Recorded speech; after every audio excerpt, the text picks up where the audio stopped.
This manga has made millions of dollars and it's only climbing higher. Today, we will be understanding and examining why this certain manga is so popular. And after years of waiting, we finally have an anime adaptation. But for today, we're going to be talking about Chainsawman. Chainsawman is a story about a guy who wants to touch tits. Yeah, literally, just that. That's his entire goal for the first couple of arcs, which is actually crazy to me. But we need to figure out what makes this story good and how does it express itself well enough to gain a giant audience like it has done to this point. Now, I won't be going into the story fully like other channels have done before. I will be mainly focusing on the themes and what makes Chainsaw Man such a good manga to read. There is a ton of spoilers in this video, so if you don't want to be spoiled, I suggest you click off now. Also, count how many pochtas there are hidden in the video. Comment down below how many you can find. So with that in mind, let's begin.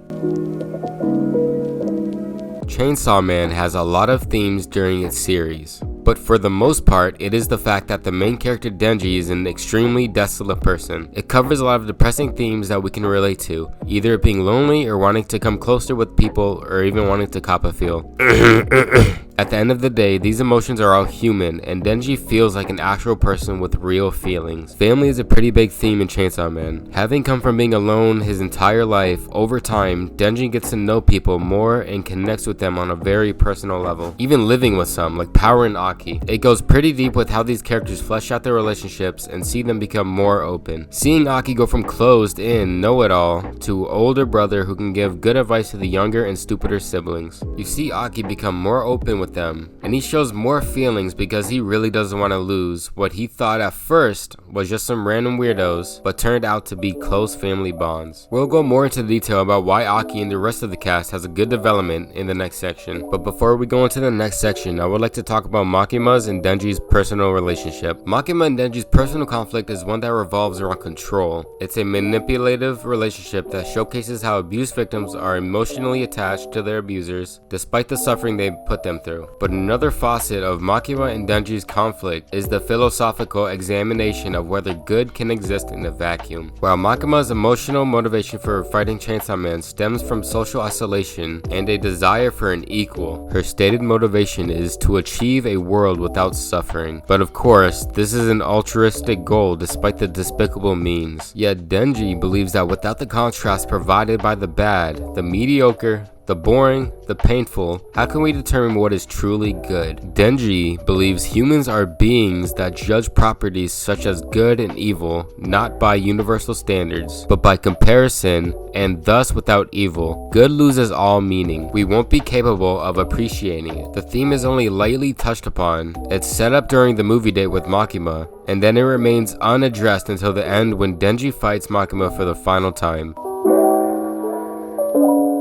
Denji was pretty much alone for the majority of his life without a father or a mother figure whatsoever. But just when he thought his life couldn't get any worse, something truly miraculous happened. Denji finds a little puppy bleeding out looking really scared. After saving it with a bit of blood, Denji names him Pochta. They become pretty much inseparable from there on out. You know, since this just got an anime adaptation, you see all the anime only watchers engaging in what seems to be a funny and not so serious goal. Denji feels extremely empty after achieving this goal. After getting to cop a feel from Power, it wasn't as good as he thought it was gonna be. So this kind of scared him into thinking, if all my goals end up feeling this disappointing, then why even get to another one? But it didn't matter anyway, because right after that he got to cop a feel from Makima, so he should be happy. Oh, and he was happy. Very happy. But overall, Denji never really had any aspirations for life. He just wants to experience the basic good normalities in life that almost everyone else has already done. Denji truly feels stuck and doesn't know what his goal should be or now how he should feel. More toward the end of the story, we can just see him just want to give up full control over his mind and body over to Makima just so he doesn't have to think for himself. He realizes even up till that point, he has only really ever followed orders, so he thinks this won't be any different from what he has been doing for the past few arcs. Now, I feel like Denji's characteristics are very enjoyable to read. To see him interact with the other characters is just hilarious. So being able to see him grow and change over time the story is very rewarding. Aki was raised in a nice and quiet town with his parents and his little brother. His character is mainly the non-talkative and I'm above you type attitude.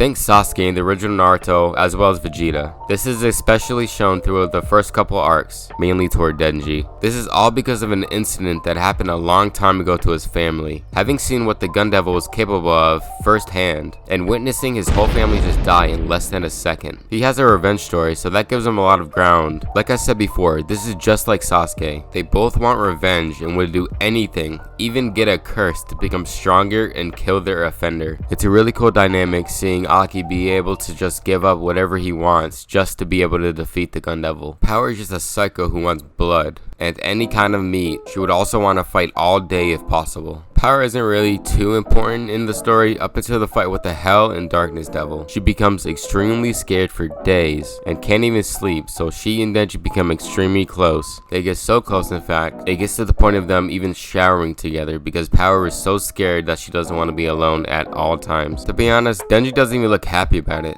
He asks himself, why does he feel nothing with Power? It's a weird situation that happens. I still don't really understand this, so if anyone knows why Denji feels like this, then please comment down below and let me know.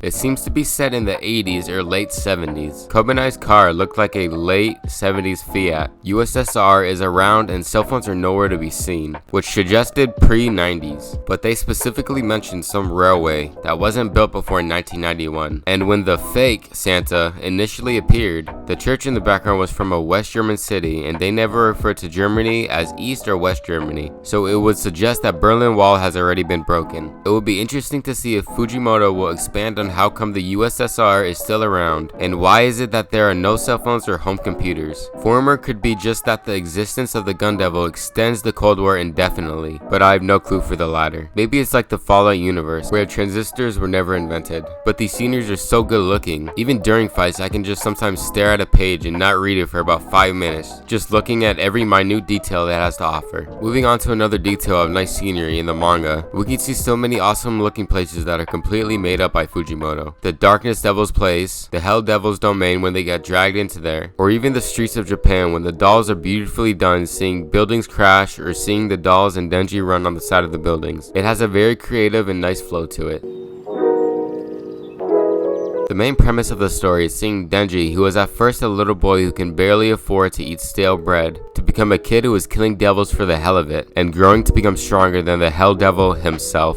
We can tell Denji doesn't really care for much in his life, but fighting is always something he is up for, even though he dies over and over again in each fight. I don't see what he likes being mutilated. Oh god, I'm getting flashbacks now. Denji's fights are like Goku fighting someone he knows would win, but just does it anyway because he doesn't care about the odds. Denji isn't scared or nervous, so even the thought of the Gun Devil isn't anything to worry about, cause he's just a Chad like that. I feel like this has taken the audience expectations and flipped them upside down, seeing so many plot twists and crazy events happen out of nowhere, so as a reader you won't know what to expect next. This probably is one of the main reasons people like this manga so much. When Denji has to face some sort of adversity, he doesn't really focus on it at all, whether it be conflict by arguing with Power over stupid stuff, or even arguing with the main antagonist of the arc. Denji has a kind of airhead feel to him, where you can tell he only really cares about fighting to help him get his dream. I do feel sometimes the conflict isn't really too intense and heavy. I think it has a lot of less stressful energy when it comes to conflict between Denji and, let's say, Riz. It even sometimes has a comedic relief, but that's probably because it comes from they were just getting close to each other and Denji feeling that he would rather not kill her and just talk to her more. Well, to end this off, I just want to talk about how you should pick this up, or if you have read it, let me know down below what your favorite arc was. Mine personally was the International Assassins arc. Every chapter felt like a crazy ride. You had no clue what was going to happen next. But if you're still new to the series, even after watching me spoil all this for you, I would recommend reading it today. You can pretty much just binge read it because the art has a flow to it. The story doesn't really get stale in my opinion, but if you don't like gory and somewhat depressing themes, then I would recommend not to read it. Seeing this anime adaptation going over so well for the anime only viewers puts a smile on my face. I just hope they don't mess up the pacing because I feel like the manga had pretty good pacing when it came to the story. Seeing how it's getting received by anime fans all around the globe, this should be the next big thing for MAPPA, just like JJK and Attack on Titan. Alrighty guys, thank you so much for watching. Hit the subscribe button if you're new and make sure to click that like. It's gonna help me out a lot guys. Thank you guys so much. You guys have a blessed day. Peace out.